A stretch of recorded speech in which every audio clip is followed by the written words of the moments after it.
السلام علیکم ورحمۃ اللہ وبرکاتہ۔ ہفتے کے دن یوم کپور کے دن حماس نے اسرائیل کے علاقوں پر حملہ کیا، جس میں 300 کے قریب اسرائیلی جاں بحق ہوئے۔ اس کے جواب میں دوسرے دن بلکہ تیسرے دن اسرائیل کے ٹینکس نے اور جہازوں نے غزہ پر حملہ کیا، اور غزہ میں تقریباً 1000 سے زیادہ لوگ شہید ہوئے۔ جو شہید ہوئے اللہ سبحانہ تعالیٰ ان کی مغفرت فرمائے، جو ایمان کے ساتھ رخصت ہوئے اللہ سبحانہ تعالیٰ ان کو اعلیٰ درجات نصیب فرمائے۔ اسرائیلی لوگ اپنے لوگوں کو شہید کہہ رہے ہیں، مسلمان اپنے لوگوں کو شہید کہہ رہے ہیں۔ اور حماس نے ایسا کیوں کیا؟ آپ جب کسی کو دیوار کے ساتھ لگاتے ہیں تو پھر آپ کو ایسے ہی حملے کی توقع کرنی چاہیے، اور وہ یہ کہتے ہیں اسرائیلی کہ بھئی ہم اس کے لیے تیار نہیں تھے، ان ایکسپیکٹڈلی انہوں نے حملہ کیا۔ اس کا مطلب یہ ہے کہ وہ ان کو پتہ تھا کہ حماس کبھی بھی حملہ کر سکتا ہے، لیکن اس دن یوم کپور کا دن، کیونکہ یہودیوں کے لیے یوم کپور کا دن بہت زیادہ اہمیت کا حامل ہے۔ یوم کپور کا دن جیسے ہمارے ہاں عاشورہ کا روزہ رکھتے ہیں، تو یہودی بھی ایک لمبا دن ہوتا ہے، غروب آفتاب سے لے کر دوسرے دن غروب آفتاب تک روزہ رکھتے ہیں، کچھ کھاتے پیتے نہیں ہیں، اپنی بیویوں کے ساتھ مباشرت نہیں کرتے، کوئی کاروبار نہیں کرتے۔ اس وجہ سے اس کو مطلب یوم کپور کا روزہ رکھتے ہیں، اور وہ سپٹمبر اکتوبر کے مہینے میں یہ روزہ رکھتے ہیں۔ اس میں ایک دوسرے کے معافی مانگتے ہیں اور اللہ سبحانہ تعالیٰ سے دعا کرتے ہیں کہ اللہ سبحانہ تعالیٰ ان کے گناہوں کو معاف فرمائے۔ یہ وہ دن تھا کہ جس کو حماس نے بڑی ہوشیاری کے ساتھ کیلکولیٹ کیا۔ انہوں نے کہا اب وہ یوم کپور میں مصروف ہوں گے، تو انہوں نے اسرائیلی علاقوں پر حملہ کیا۔ ہاں، اس بارے میں آپ ضرور بحث کر سکتے ہیں کہ کیا حماس کو سویلین کے اوپر حملہ کرنا چاہیے تھا، کیا سویلین کو ہلاک کرنا چاہیے تھا یا نہیں کرنا چاہیے تھا۔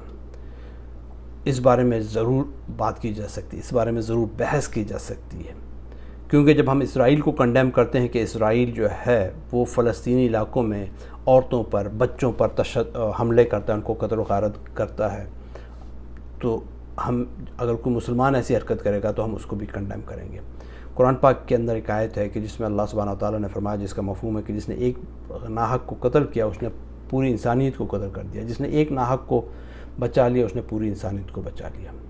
تو یہ اگر آپ کوئی بھی بندہ کسی بھی جانب سے اگر کسی کے اوپر ناحق قتل کر رہا ہے کسی سویلین کو، تو وہ اس کو لازمی اس کی مذمت کرنی چاہیے۔ میں پچھلے سال فلسطین میں تھا، تقریباً 10 دن رہا۔ میں نے فلسطین کے ہر علاقے میں، ایون غزہ تک میں گیا لیکن اندر نہیں جا سکا، اس دن وہاں پر فائرنگ ہو گئی تھی، لیکن میں ویسٹ بینک میں گیا، میں رملہ ویسٹ بینک میں گیا، الخلیل میں، ہیبرون میں، نازرت میں، جروسلم کے اندر ہر جگہ پر میں گیا، ماؤنٹ آلیو پہ گیا، اور وہاں پر لوگوں سے ملا، وہاں پر فلسطینیوں سے ملا۔ جب میں فلسطینیوں کی بات کرتا ہوں تو فلسطینیوں میں صرف مسلمان نہیں ہیں، فلسطینیوں کی جد و جہد میں عیسائی اور مسلمان دونوں مل کر زائونزم، صہیونیت کے خلاف جنگ کر رہے ہیں۔ آپ یہ ایک بات ذہن میں رکھیں کہ اس یہودیت اور زائونزم میں بہت فرق ہے۔ یہودی مجھے ایسے ملے، ابھی میری ایک رابعہ سے بات ہو رہی تھی فلوریڈا میں پچھلے ہفتے، ایون ہماری ایک ملاقات بھی تھی، لیکن اس یوم کپور کی وجہ سے وہ ملاقات ہم نے پوسٹ پون کر دی۔ انشاءاللہ جب ہم ملیں گے تو پھر then I will record that meeting and I will share with you. تو وہ یہ کہہ رہا ہے کہ ہمیں حضرت عمر کا وہ دور چاہیے کہ جب حضرت عمر نے عیسائیوں کو، یہودیوں کو وہاں پر جروسلم میں آنے کی اجازت دی اور کہا کہ یہاں پر آپ آئیں، آپ کو مذہبی آزادی ہے۔ وہ کہہ رہا ہے ہمیں وہ دور چاہیے۔ وہ زائونزم جو کہ ظلم پر بیس کرتا ہے اس کے بالکل خلاف ہے۔ آپ کو ایسے مظاہرے بہت ملیں گے جس میں یہودی آپ کو مظاہرے کرتے ہوئے مل رہے ہیں جو کوئی زائونزم کے خلاف ہیں، کیونکہ یہودیوں کا، جس سے بھی میں نے بات کی، انہوں نے کہا کہ جب ہمارا 3rd ٹیمپل ہمارا بنے گا تو پھر آپ لوگ اپنے ہاتھ سے یہ علاقہ ہمیں دے دو گے۔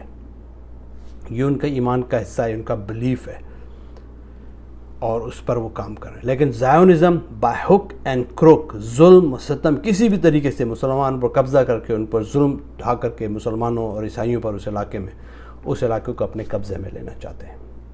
میں ماؤنٹ آلیو پر بھی گیا۔ ماؤنٹ آلیو زیتون کا پہاڑ یہودیوں کے لیے نزدیک مقدس ترین پہاڑ ہے۔ میں نے اس بارے میں ویڈیو بھی ریکارڈ کیا جو کہ میرے یوٹیوب چینل پر بھی ہے، فلسطین جرنی کے بارے میں، اور میں نے یہودیوں کی ہسٹری پر بھی انگلش میں ایک سیریز ریکارڈ کی ہے، وہ بھی میرے یوٹیوب چینل پر بشیر اعوان پر ہے، وہاں سے آپ دیکھ سکتے ہیں۔ یہودیوں کا جو پہاڑ ہے زیتون کا پہاڑ بہت مقدس ترین ہے، وہاں پر لٹرلی آپ کو لاکھوں ڈالر میں قبر کا ایک پلاٹ ملتا ہے۔ ان کے جس طرح مسلمانوں کے نزدیک جنت البقیع جو ہے ایک مقدس ترین قبرستان ہے، تو یہودیوں کے لیے وہ قبرستان بڑا مقدس ترین ہے، اور یہودی کہتے ہیں اور وہاں پر وہ اس طرح دفن ہوتے ہیں کہ ان کے پاؤں قبلے کی طرف مطلب بیت المقدس کی طرف ہوتے ہیں، اور وہ کہتے ہیں ہم یوں اٹھیں گے اور ادھر چلنا شروع کر دیں گے۔ بیچ میں ایک وادی ہے، ویلی ہے، اور اس ویلی کو وہ پل صراط کی ویلی کہتے ہیں، اور وہ کہتے ہیں پل صراط یہاں پر ہوگا، جو پاک باز یہودی ہوگا وہ نکل جائے گا، باقی وہیں پر کٹ کر گر جائے گا اور جہنم میں جائے گا۔ اب وہ علاقہ جو ہے یہ تین آسمانی مذہب عیسائیت، یہودیت اور مسلمانوں کے لیے بہت زیادہ اہمیت کا حامل ہے، اور اس علاقے میں امن رکھنا بھی بہت زیادہ ضروری ہے، ورنہ دیر از اے فلیشنگ پوائنٹ۔ مسلمانوں کے لیے اس وجہ سے زیادہ اہم ہے کہ یہ ہمارا قبلہ رہا ہے، قبلہ اول نہیں۔ ابھی میں پچھلے دنوں مولانا فضل الرحمان صاحب دامت برکاتہ کا بیان سن رہا تھا، وہ اس کو قبلہ اول کہہ رہے تھے۔ بھائی اسلام میں قبلہ اول تو وہی خانہ کعبہ ہے کہ مکہ ہے، کہ جہاں پر وہ خانہ کعبہ کو بنایا گیا تھا، وہ قبلہ ہے اصل۔ پھر بعد میں یہ قبلہ حضور پاک صلی اللہ علیہ وسلم کے دور میں یہودیوں کی دلجوئی کے لیے کہ شاید وہ اسلام کی طرف مائل ہو جائیں، تو اس طرف حضور پاک صلی اللہ علیہ وسلم نے کچھ دن منہ کر کے نماز پڑھی، لیکن وہ بھی مکہ میں اس طریقے سے نماز پڑھتے تھے، خانہ کعبہ ان کے سامنے ہوتا تھا، اس طرح وہ بیت المقدس کی طرف منہ کرتے تھے۔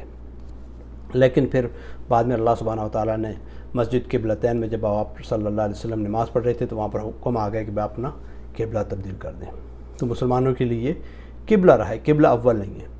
اور اس وجہ سے مسلمانوں کے نزدیک اہم ہے کہ حضور پاک صلی اللہ علیہ وسلم نے جب معراج پہ گئے تو مکہ سے بیت المقدس اور وہاں پر تمام انبیاء علیہ السلام کی امامت کی، اور اس کے بعد آسمان پہ تشریف لے گئے۔ اس وجہ سے بہت زیادہ اہم ہے مذہبی۔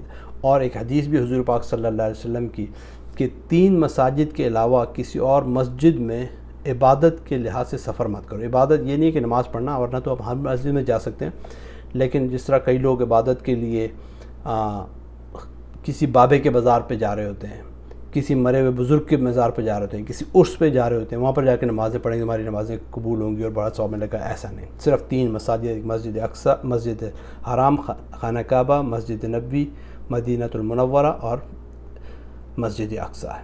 اور ایک اور حدیث میں آیا کہ آپ صلی اللہ علیہ وسلم سے جب پوچھا گیا تو انہوں نے بتایا کہ خانہ کعبہ کی تعمیر میں اور مسجد اقصی کی تعمیر میں 40 سال کا فرق ہے، تو پہلے خانہ کعبہ تعمیر ہوا پھر مسجد اقصی تعمیر ہوئی۔ تو یہ ہمارے لیے بہت زیادہ اہمیت کا حامل ہے مسلمانوں کے نزدیک۔ عیسائیوں کے لیے بھی بہت زیادہ اہمیت کا حامل ہے کہ وہ جو ڈوم آف راک، جو گنبد صخرہ گولڈن ڈوم جس کو کہتے ہیں، اصل میں وہ مسجد اقصی نہیں ہے، وہ ایک کمپاؤنڈ میں بنا ہے۔ اس کے اپوزٹ جو ہے، اگر آپ رخ کریں قبلہ کی طرف تو آپ کے سیدھی طرف ویلنگ وال آ جاتی ہے جو کہ یہودیوں کا قبلہ ہے، اور بالکل سامنے مسجد، اور اس کے اوپر ایک گرے کلر کا گنبد رکھا ہوا ہے، وہ ہے مسجد اقصی۔ اور یہودیوں کا جو ویلنگ وال ہے وہ سیدھی طرف ہے، اور وہ ٹیمپل کا حصہ ہے، اور یہودی کہتے ہیں کہ جب یہ، اور وہاں پر آپ کو مسلمان بھی وہاں پر جا سکتے ہیں۔ صرف ایک ریسٹرکشن ہے کہ اگر آپ ویلنگ وال کی طرف جاتے ہیں اس ایریا میں جو ان کا کعبہ ہے تو آپ کا سر کور ہونا چاہیے، ادروائز وہاں پر کوئی ریسٹرکشن نہیں۔ وہاں پر آپ دیکھیں گے بہت ساری عورتیں آپ کو نظر آئیں گی، عورتوں کا حصہ الگ ہے، مردوں کا حصہ الگ ہے، کہ جو کہ بغیر دوپٹے کے، بغیر اسکارف کے ہیں، کچھ عورتیں اسکارف کے بھی جائیں گی۔ تو وہ جو عورتیں بغیر اسکارف کے آپ کو نظر آتی ہیں تو وہ انہوں نے اصل میں وگ پہنی ہوئی ہوتی ہے۔ میرے ایک یہودی دوست ہیں رابع، وہ کہہ رہے تھے کہ بھائی مسلمان جو اسکارف پہنتے ہیں یہودیوں کو بھی چاہیے کہ وہ اسکارف پہنے، بجائے اس ہیلا کے کہ وہ اسکارف وگ اوپر رکھ لیتے ہیں کہ بھائی ہمارا سر چھپ گیا ہے۔ تو اس بارے میں وہ کہتا ہے کہ اس طرح نہیں ہونا چاہیے۔ بہرحال تو وہاں پر آپ جائیں، آپ دیکھیں گے کہ وہ اپنی عبادت کرتے ہیں، تو یہ ایریا ان کے لیے بھی اہم ہے۔ میں مسجد اقصی کے بیسمنٹ میں بھی گیا ہوں کہ جہاں پر اوریجنل مسجد اقصی تھی، اور ڈوم آف راک جو ہے، اور جو گولڈن ڈوم جو خلیفہ ولید بن عبد الملک نے رکھوایا تھا اس کے نیچے وہ راک ہے کہ جس پر حضرت ابراہیم علیہ السلام نے اپنے بیٹے حضرت اسحاق علیہ السلام کو قربانی کے لیے پیش کیا بقول یہود کے، اور مسلمان تو کہتے ہیں حضرت اسماعیل علیہ السلام کو قربانی کے لیے پیش کیا اللہ کے حضور، وہ مکہ میں تھا، تو یہ ان کی اس وجہ سے بھی اہم ہے یہود کے لیے، اور عیسائیوں کے نزدیک اس وجہ سے بھی اہم ہے کہ اس جگہ پر اسی راک پر حضرت عیسیٰ علیہ السلام کو مصلوب کیا گیا۔ تو یہ تمام مذاہب کے لیے بہت زیادہ اہم ہے۔ اگر آپ جیسے حرم میں ہم خانہ کعبہ میں داخل ہوتے ہیں تو ہماری ایک مختلف کیفیت ہوتی ہے، جب آپ حرم کمپاؤنڈ میں مسجد الاقصیٰ کے کمپاؤنڈ میں داخل ہوتے ہیں تو آپ کے گوز بمپ کھڑے جاتے ہیں، کیونکہ یہ وہ جگہ ہے جہاں پر 1,24,000 کے قریب انبیاء صلوات والسلام ایک وقت میں جمع تھے جب حضور پاک صلی اللہ علیہ وسلم معراج پر تشریف لے کر جا رہے تھے، اور آپ کی ابتدا میں انہوں نے نماز ادا کی۔ آپ جس جگہ پہ بھی کھڑے ہو جائیں حرم میں، یو کین امیجن کہ اس جگہ پہ کوئی نہ کوئی نبی اس وقت کھڑا ہوا تھا، اس نے 2 رکعت نفل نماز ادا کی۔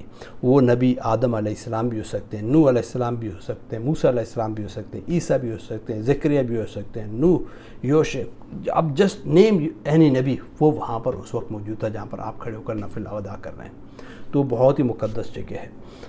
جن لوگوں کے پاس امریکہ، کینیڈا، آسٹریلیا، UK اور ایسے کنٹری کا پاسپورٹ ہے کہ جن کو الاؤ کرتا ہے اسرائیل جانے کا، تو میں وہاں کے مسلمانوں کو کہوں گا کہ آپ وہاں پر جائیں، وہاں پر اپنے مسلمان بھائیوں کی دلجوئی کے لیے جائیں۔ یہ نہیں کہ آپ فزیکل امداد کے لیے، نہیں، میں کسی ایسے وائلیشن کا حامی نہیں ہوں کہ جہاں پر ہم ان کو جو لاز ہیں، قوانین ہیں، ان کو وائلیٹ کریں، لیکن ہم وہاں پر جائیں، وہاں پر کافی مسلمان ہیں جن کو آپ بزنس دے سکتے ہیں، ان کی جا کے دلجوئی کر سکتے ہیں، ان کی مدد کر سکتے ہیں۔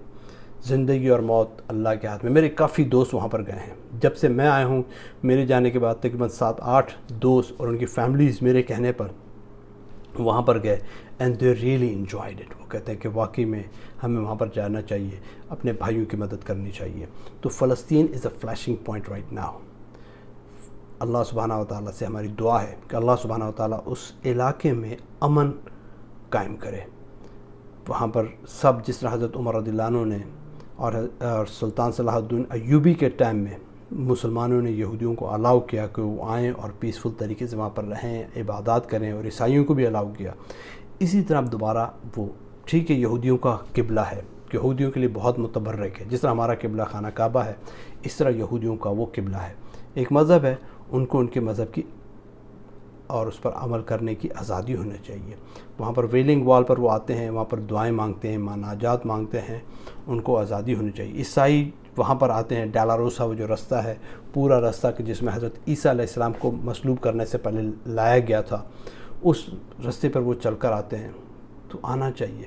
مسلمان مسجد اقصیٰ میں جا کر نماز پڑھنا چاہتے ہیں، ڈوم آف راک جانا چاہتے ہیں، ماؤنٹ آلف جانا چاہتے ہیں، یہ سارے بیت الخلیل میں جہاں پر حضرت ابراہیم علیہ السلام کی قبر ہے، وہاں پر جانا چاہتے ہیں، ان سب کو وہاں پر جانے کی اجازت ہونی چاہیے۔ اب آپ الخلیل میں اگر جاتے ہیں، ہیبرون میں، تو حضرت ابراہیم علیہ السلام کی قبر کا آدھا حصہ یہود کے قبضے میں ہے، آدھا حصہ مسلمانوں کے قبضے میں، بیچ میں شیشہ لگا ہوا ہے۔ اس طرف سے یہود آتے ہیں، حضرت ابراہیم علیہ السلام کی قبر کی زیارت کرتے ہیں، اس طرف سے مسلمان آتے ہیں، حضرت ابراہیم علیہ السلام کی قبر کی زیارت کرتے ہیں اور دعا کرتے ہیں۔ تو اس پورے علاقے کو امن کا اللہ سبحانہ و تعالیٰ سے دعا ہے کہ امن کا گہوارہ بنا دے اور آپس میں پیار محبت نصیب فرمائے۔ اللہ سبحانہ و تعالیٰ مسلمانوں کو فتح نصیب فرمائے اور مسلمانوں کی مدد فرمائے، آمین۔ السلام علیکم ورحمۃ اللہ وبرکاتہ۔